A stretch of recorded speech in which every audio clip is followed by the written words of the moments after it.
주님 평화. 네, 드디어 성탄 시기가 다 끝나고 내일부터는 연중 일주간 월요일이 시작됩니다. 그리고 내일은 복음 중에 최초로 쓰여진 마르코 복음 1장 14절에서 20절 말씀이 우리에게 주어지게 됩니다. 저는 이 복음 말씀 읽으면서 제목을 하나 정해봤어요. 제목은요, 예수님의 스토브리그. 제가 이제 앞으로 가끔 이걸 쓸 텐데, 이 예수님, 지저스의 뭐 약자로 예수님을 쓰고요. 하나님은 테오스의 약자로, 이거 첫 히라버에서 테오스의 첫 자거든요. 뜰 발음. 테오스는 하나님은 이렇게 쓰도록 하겠습니다. 성령은 대문자 S로 쓰도록 할게요. 뭐 이렇게 쓰도록 하겠습니다. 어쨌든 자, 예수님의 스토브리그라고 제목을 붙여봤어요. 스토브리그가 뭔지 모르시는 분들도 꽤 많을 거예요. 프로야구에 관심 있는 분들은 스토브리그가 대단히 중요하다는 걸 알고 귀추를 주목하는데요. 저도 매우 이 스토브리그에 주목을 하고 기사도 읽곤 합니다. 자, 스토브리그란 무엇인가? 스토브리그는 이런 뜻입니다. 프로야구의 비시즌 기간에 각 구단이 팀의 강화를 위해 신인 선수의 발굴 혹은 타팀 선수의 스카웃 그리고 연봉 협상을 하며 구단을 재정비하는 시기이다. 네, 상당히 아날로그 하면서도 유니크하지 않습니까? 지금 이런 방법이. 예, 아무튼 이 스토브리그가 왜 중요하냐면 각 구단마다 이제 성적을 낼 거 아니에요? 그리고 이제 다음 해에 다시 새 시즌이 시작될 때 최상의 전력을 구상하고 그것을 위해서 이제 어떤 새로운 유망주들을 발굴한다던가 혹은 타 팀에서 훌륭한 성적이 있었던 선수가 계약이 끝났을 때 그 선수를 데려온다거나 아니면 서로가 서로의 이득을 위해서 우리 팀에서는 투수가 필요한데 저 팀에 타자가 필요하다면 서로 맞교환하는 방법으로 트레이드를 한다던가 하는 식으로 각자의 자기의 구단의 필요에 따라 그렇게 선수들을 흔히 말하는 매매하는 거죠. 하는 그런 시기입니다. 대단히 눈치 싸움도 심하다고 하고요. 그 안에서 서로 정말 어마어마하게 많은 사람들이 그 경쟁을 하고 있다라고 하더라고요. 저 같은 경우도 하나 이글스 팬입니다. 대전에 살고 있어서 대전 연고지인 하나 이글스 팬이다 보니까 하나 이글스는 올해도 작년과 마찬가지로 외부 수혈이 하나도 없었어요. 그 얘기는 뭐냐면 어디 가서 좋은 선수들을 뭐 데리고 오는 게 없었습니다. 그저 지금 있는 유망주들을 더 더 이렇게 성장시키고 있는 선수들 가지고 성적을 내겠다고 하는데요. 참 비관적입니다. 작년에도 올해도 꼴찌했고, 네, 작년에도 그렇고요. 아무튼 언젠가 좋은 날이 오겠죠. 서론은 이쯤으로 마치고 예수님의 스토브리그라고 제가 이렇게 제목을 정한 이유는 그래요. 예수님께서 당신과 함께하고 당신의 뜻을 같이 할 그리고 당신이 지향하는 그 선포를 함께할 그 제자들, 선수들을 선발하기 위해서 갈릴레아의 여기저기를 돌아다니기 시작하십니다. 그래서 첫 네 제자이죠. 베드로와 안드레아 형제 그리고 야고보와 요한 형제 서로 둘인 또 두 형제들은 다 동업자였죠. 어부 같은 직업을 갖고 있는 어부라는 직업을 갖고 있는 이들 물고기를 잡아서 그것으로 생계를 꾸려가는 물고기를 잡는 것이 일종의 이들에게는 월급이겠죠. 연봉이겠고 일당이겠고 돈이겠죠. 이 물고기가 그들에게 예수님께서 다가가셔서 이제 이들은 물고기가 생선이 이들의 어떤 돈이죠.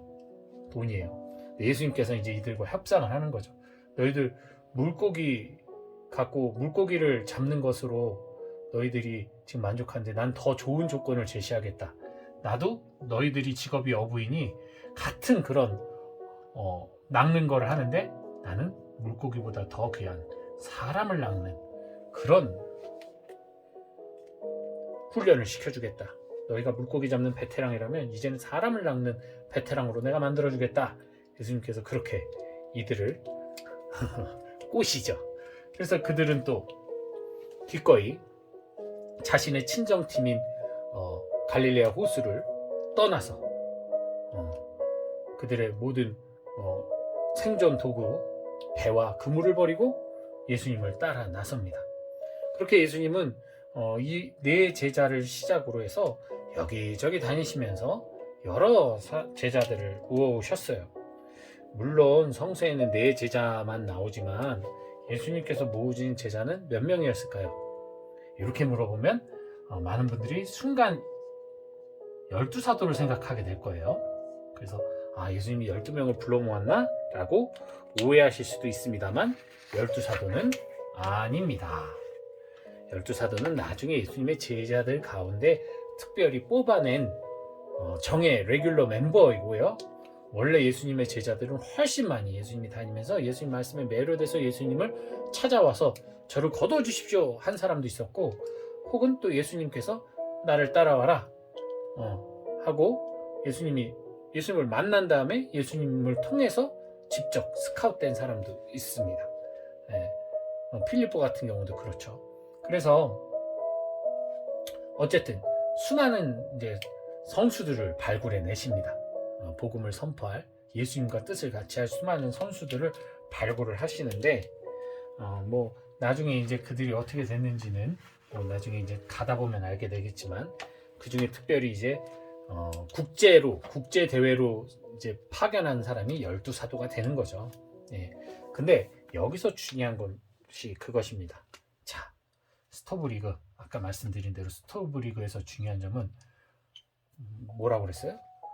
유망주, 아주 실력이 좋은 유망주 혹은 베테랑, 선수단이 너무 어리고 실력이 너무 없으면 베테랑을 통해서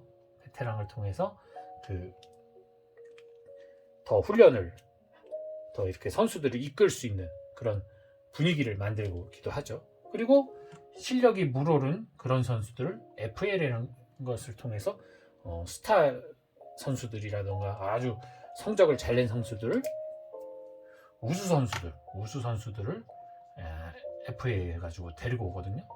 이건 뭐냐면 무언가 결과를 낼 수 있을 가능성 있는 사람, 가능성, 그리고 이미 결과를 낸 사람, 이미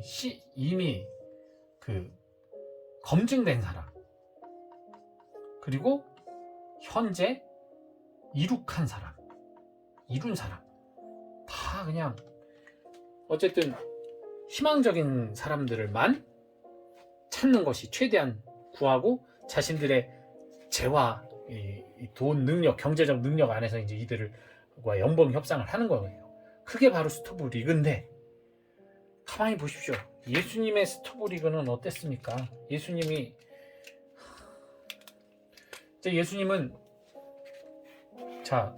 일단은 예수님 베테랑은 없었어요. 왜냐면 예수님 신약의 시작은 예수님이기 때문에 이때 예수님이 뽑은 사람들은 일단 검증된 사람들이 아니에요. 그죠? 베테랑들이 아닙니다. 베테랑은 제외. 자, 우수 선수라면은 일단은 우수 선수라면은 예수님이 부활 후에 뽑으신 바오로 사도가 아무래도 우수 선수였겠죠. 그죠? 그리고 12사도 중에서도 우수 선수라고 한다면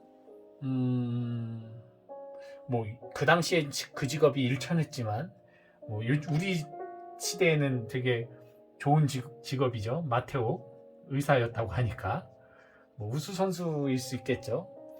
복음 쓴 분들은 다 우수 선수들이라고 할 수 있겠죠. 그 놀라운 복음을 저작했다는 자체가 우수 선수겠죠. 그리고 그 어떻게 보면 이 우수 선수라고 하는 사람들은 예수님의 그 가르침에 대한 어떤 우수함이 아니라 그냥 그 당시 시대의 바리사이였고 훌륭한 바리사이였죠.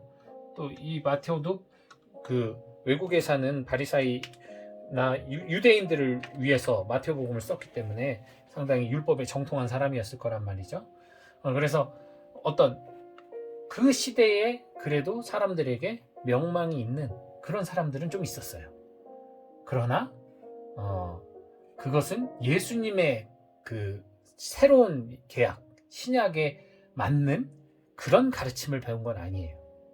그러니까 이들도 결국 예수님의 어떤 구단, 예수님의 공동체로 들어올 때는 초보자나 다름없는 거죠. 아마추어였던 거예요.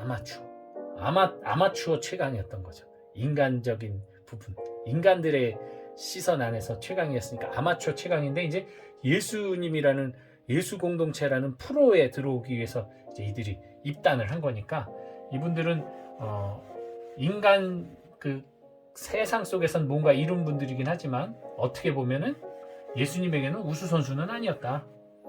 결국은 유망주들만 뽑은 건데, 유망주라는 것도 우리가 생각하는 그런 유망주가 아니란 말이죠. 우리가 생각하는 유망주는 뭔가 예수님의 말씀을 찰떡같이 알아듣고, 찰떡같이 알아듣고, 또 그 말씀대로 그대로 실천하고, 그리고 하라는 대로 다 순명하고, 이렇게 살아가는 사람들이 유망주잖아요. 그죠? 근데 예수님이 구단주로 계신 동안, 예수님 공생활이 구단주라고 한다면 예수님이 감독으로 있는 그 3년간 하나도 못 지켰어요. 이 사람들, 사도들 포함해서 제자들 다 떠나가고 막 예수님만 한테 괜히 쓸데없는 말에다가 혼이나 나고 의심하고, 그죠? 유망주도 아니었어요. 그러니까 어떻게 보면 우리들의 눈으로 봤을 때는 가능성도 별로 없는 사람들. 왜냐면 우리들은 기왕이면 똑똑하고 학덕 있고 지혜로운 사람들을 뽑아야지. 그 사람들이 좀 더 예수님 말씀을 찰떡같이 알아듣고 정말 실천하고 그럴 거 아니에요. 그죠? 근데 그러지를 못했단 말이죠.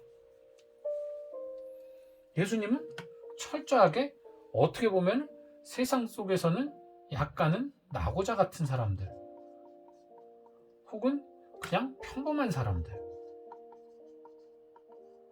프로의 냄새가 하나도 없는 사람들을 프로의 리그로 끌어올리신 것과 같단 말이죠.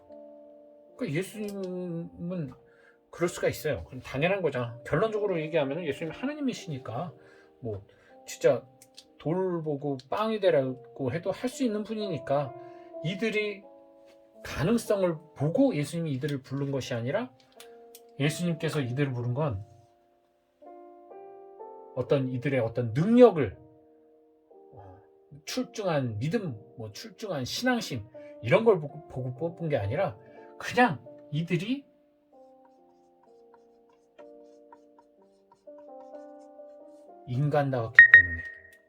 인간다웠기 때문에 뽑은 거야. 그냥 지극히 사람다. 깨달았다가도 죄짓고, 잘 믿다가도 의심하고, 막 사랑을 하고 막 겸손하다가도 완고해지는, 그냥 평범한 우리와 똑같은 그런 인간다움을 갖고 있었기 때문에 뽑은 거예요. 그래서 예수님께서는 정말 훌륭하다는 사람, 똑똑하다는 사람, 그런 사람들을 부르지 않았어요. 물론 그런 사람들도 예수님을 따라온 사람들은 있죠. 분명히 있습니다. 제자들 중에는 똑똑한 사람들도 있었어요. 당연히 있었겠죠. 그러나 예수님이 프로로 선수단을 구성했을 때는 12제자는 그 어느 하나 남들보다 특별하게 뛰어난 그러한 능력을 갖고 있는 사람들이 아닌 그냥 사람 같은 사람들, 인간다운 사람들 12명을 뽑아주셨다는 거예요. 그 중에 가장 우직하고 가장 뭐라 그럴까, 좀 예수님 속을 많이 새기고, 그리고 가장 말실수도 많이 했던, 경솔했던 베드로를 주장으로 뽑았잖아요. 예수님께서 반석이라고 하면서. 오죽 물러쳤으면 반석, 넌 반석 항상 머리에 기억해라, 나는 반석이 돼야 된다. 그래서 반석이란 이름까지 지어주셨죠. 그래서 저는 이 점이 상당히 우리 오늘 내일 복음에서 좋은 느낌으로 다가옵니다. 우리들이 뭔가 더 잘하려고 하고, 뭔가 더 훌륭해지려고 하고, 더 뭔가 주님을 믿기 위해서는 누가 봐도 더 뭐라고 그럴까? 누가 봐도 저 사람은 정말 주님을 믿는 사람다워 라는 어떤 그런 평가를 받는 그런 삶을 살려고 노력을 하잖아요. 노력은 해도 돼요. 제자들도 그런 노력했어요. 근데 그 노력의 결말이 십자가의 죽음 후 다락방으로 숨어들거나 엠마오로 가거나 하는, 흩어져 버리는 그러한 신앙이었다는 거죠. 그렇기 때문에 그 노력하는 것을 멈추라는 것은 아니지만, 그 노력은 이제 정말 우리들이 주님을 더 사랑하기 위한 우리들의 어떤 몸부림이기 때문에 그건 좋은 거예요. 그건 좋은데 정말 주님께서 원하시는 것은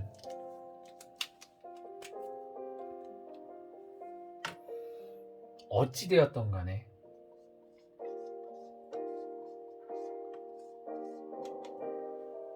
회개라는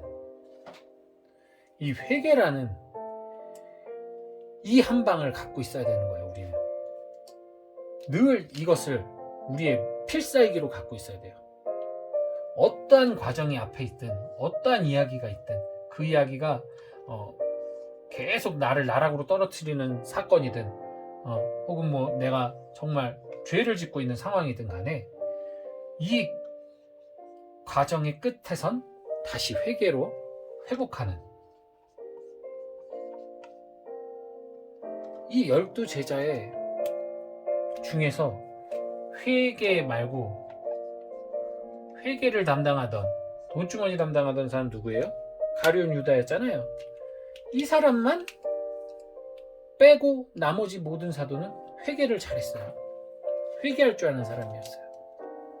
주님 앞에서 항상 자신들이 낮아져 있었기 때문에 회개를 할 수 있었어요. 유다만 회개를 안 하고 회개를 하다 보니까 돈을 이렇게 섬기다 보니 유다만 회개하지 못하고 결국은 자기 스스로 목숨을 끊는 허망한 결말을 맞이했죠. 어쨌든 그래서 이 회개라는 우리들의 필살기를 갖고 있어야 됩니다. 우리들은 뭐 많은 무기들이 있어요. 야구 투수가 공을 던질 때 그냥 던지는 게 아니라 어떤 그립, 손으로 이렇게 잡는 그립에 따라서 직구, 커브, 슬라이드, 체인지업, 커터, 뭐 투심, 포심, 수많은 그 기술이 있어요. 그리고 그렇게 던지는 거에 따라 공이 그냥 가는 것이 아니라 위에서 떨어지기도 하고, 옆에서 꺾이기도 하고, 뭐 직진으로 꽂히기도 하고, 아래에서 뜨기도 하고 하는 여러 가지 변화가 일어나거든요. 마찬가지죠. 우리들이 주님께, 우리의 목표인 주님의 그 구원에 도달하기 위해서 여러 가지 방법을 쓰기도 해요. 기도도 하고, 선행도 하고, 그리고 뭐 어떤 사랑을 나누고, 사랑을 베풀고, 그리고 뭐 자비를 베풀고, 뭐 또 뭐가 있을 수 있을까요? 희생하고 하는 다양한, 우리들이 뭐 이게 다 선행에 들어가겠지만 다양한 어떤 방법으로 구원을 향해 가고 있잖아요. 그런데 어떤 공도 100번 던져서 100번 다 타자의 헛스윙을 유도할 수는 없어요. 어쩔 때는 안타를 맞기도 하고, 어쩔 때는 홈런을 맞기도 한단 말이에요. 어떻게 던지든 간에 내가 실수를 하든 아니면 타자가 노련하면. 맞아요. 사탄이 이것을 우리가 열심히 해도 때로는 사탄의 방망이에 맞아서 담장을 넘어갈 수도 있어요. 주님의 울타리 바깥으로 날아갈 수도 있어요. 이것은 완전하지가 못해요. 왜냐하면 이것을 실천하는 우리들이 인간이기 때문에. 그렇기 때문에 이것을 열심히 하긴 하되, 기본적으로 열심히 하긴 하되, 우리들이 해야 될 것은 단순히 지금 한번 잘 기회를 넘기고 지금 한번 그냥 그 사탄의 헛스윙을 노리는 것이 아니라 경기에 승리를 가져가는 것이 중요하겠죠. 그러니까 안타 맞아도 되고 홈런 맞아도 된다는 얘기예요. 실점을 해도 된다는 얘기예요. 예를 들어서 5실점을 했다? 그리고 우리가 6득점을 했다. 그럼 우리가 이기는 거거든요. 승리하는 거예요. 즉 우리가 죄를 짓고 살아간다 하더라도 그거보다는 우리가 더 많은 회개를 통해서 다시 선으로 회복을 한다면, 이게 이상한 원리인데, 죄 5번에 선행 6번 이렇게 해가지고 쌤으로 없어지는 게 아니라, 죄를 20번을 져도 회개를 통해서 선을 한번 저지면 20번이 제로가 돼버리는 이러한 구조거든요. 예수님의 이 십자가 구원은. 그렇기 때문에 우리들에게 있어서는 다른 그 어떤 것보다도 이 회개라는 이 무기를 늘 잘 지니고 다녀야 된다는 겁니다.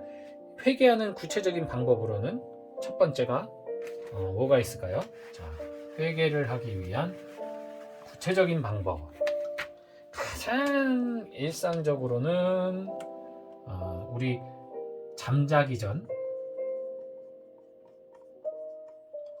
5분, 이것도 길다 3분, 하루 돌아보고 자신이 생각과 말과 행위로 지은 죄에 대해서 한번 주님 이런 죄를 지었다라는 것을 주님께 생각해보고 주님께 말씀드리는 그런 통회의 시간을 갖는 것. 일상에서 가장 쉽게 할 수 있는 것. 그리고 두 번째는 미사 때 우리 제일 잘하는 거 있죠? 내 탓이오 하는. 이때 가슴을 치면서 내가 한 주간 계속 지었던 그런 죄들에 대해서 주님 임사를 기쁘게 봉헌하기 위해서 임사 안에서 이제 다시 주님을 모시고 함께 공생활을 시작하려 하니까, 주님 지금 내 생각에 머물러 있고 내 기억에 머물러 있는 이 죄들을 다 제가 무능해서 그랬으니까 주님께서 싹 씻어주시고 다시 새 마음 새 뜻으로 시작하게 해주십시오. 요거. 그리고 세 번째, 고해성사. 이 세 가지를 저는 말씀드리고 싶어요. 너무나 당연한 거죠. 너무나 당연. 일상에서 우리가 이 세 가지를 활용해서 회개를 구체적으로 실천할 수가 있습니다. 저는 플러스 하나 더 하는 게 있어요. 근데 이건 저의 삶 어떤 체험을 통해서 제가 이렇게 만들어낸 거기 때문에 뭐 여러분들한테 이거를 하세요라고 말씀드리긴 좀 애매하긴 한데, 저는 제가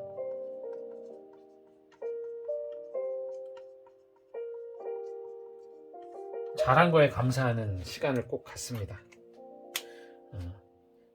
잘못한 거하고 잘한 거를 뭐 변명하거나 그걸 갖고 뭐 잘한 걸 통해서 에이 그거 못했지만 이걸 잘했으니까 됐어, 이런 어떤 자기 위로가 아니라, 그냥 제가 못했던 좀 뭐 오늘 하루를 좀 허무하게 살았든 부족하게 살았든 죄를 짓고 살았든 그 하루를 지나오면서 내가 그것을 성찰할 수 있는 이 시간이 나에게 주어진 것, 이 시간으로에 내가 그것을 잊지 않고 다시 떠올리면서 회개할 수 있게 해주신 그 나의 상황, 내가 그걸 잘했기 때문에 그 잘한 거에 늘 감사를 해요. 그러니까 요 통찰에 이어서 하는 거죠. 이 감사를 하면서 축복받은 죄인이라는 그 매우 복음적인 말이죠. 축복받은 죄인. 축복받은 죄인이라는 이 마음을 늘 가슴속에 지니고 살려고 합니다. 이걸 통해서 저는 사실은 저의 나약함과 저의 부족한 신앙 그리고 부족한 믿음을 이것으로 저는 항상 다시 채우고 유지할 수 있는 힘을 얻고 있어요. 축복받은 죄인이라는 저 뜻으로. 그래서 여러분들 이건 여러분들께 이렇게 하십시오라고 말씀드리고 싶진 않고, 좋아하시는 분들은 하시고, 이 세 가지를 여러분들 늘 자주 애용해 주셔서 회개를 통해서 정말 그러니까 악과의 싸움에서 늘 승리할 수 있는, 그래서 우리가 주님이 원하시는 그 주님의 부르심에 제대로 응답할 수 있는 삶을 살아가기를 바랍니다. 예. 이제 우리들은 이미 주님의 스카우트제를 받은 사람들이에요. 그리고 이미 주님의 팜에서 지금 수련받고 훈련받고 있는 사람들이란 말이죠. 프로리그에 가기 위해서. 프로리그는 뭐냐면 구원된 삶을 사는 거예요.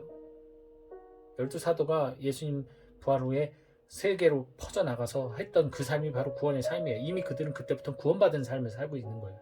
순교하면서 그대로 이어지는 천상의 삶까지.